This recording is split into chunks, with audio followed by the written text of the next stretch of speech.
భగవాన్ రమణులకు ఓ తువ్వాలు ఉండేది. ఆ తువ్వాలు ఓ గోచి, ఆ గోచి అలాగే ఉండేది. ఒకసారి ఆయన గోచి శుభ్రంగా కన్నాలు పడిపోయింది. ఆయన పెట్టుకునేది ఆ గోచి. ఆ గోచి కన్నాలు పడిపోతాయని ఎవరిని అడగలేదు. ఆయన గిరి ప్రదక్షిణం చేస్తున్నారు.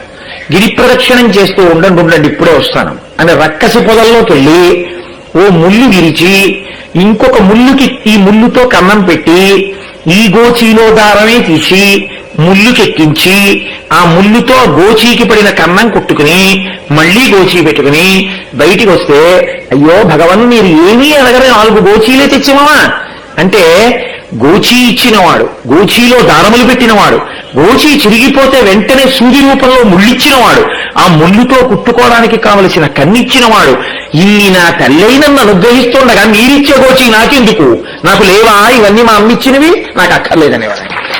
ఆ నిత్యతృప్తుడున్నాడే వాడు నిజమైనటువంటి లక్ష్మీ కటాక్షం ఉన్నవాడు.